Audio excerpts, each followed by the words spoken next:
Il-Ministru Clayton Bartolo u l-Kummissarju tal-Films Johan Grech komplew jidħlu f'aktar kontroversji wara li it-Times żvelat kif il-Gvern tajjar €500,000 biex qabbad direttur barrani u tim ta' 130 persuna jipproduċu video qasir għal Mediterrane Film Festival. Apparti il-fatt li Grech issa spiċċa jirrexxa f'dan il-film, esperti fl-industrija jinsabu xxukkjati kif il-Kummissjoni tal-Films issib l-eluf biex fi kliemhom tiddandan mal-barranin. Fil-fatt, atturi u producers li tkellmu magħna qalulna li dan il-video ma offra ebda valur miżjud lis-serata tal-Mediterranean Film Festival, ħlief li kien pjattaforma għal Johan Grech biex jerġa' jippoppa mal-komiku David Walliams. Buħud mill-atturi Maltin jiddikjaraw li Grech biddel lilu nnifsu f'ċajta nazzjonali.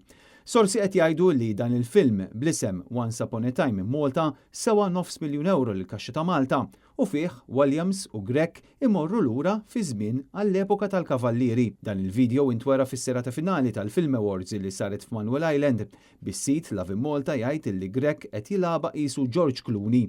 Intant fl-aħħar jiem il-Partit Nazzjonalista fakkar kif Johan Grech qed jagħmel dan kollu bil-barka tal-Prim Ministru u tal-Ministru Clayton Bartolo.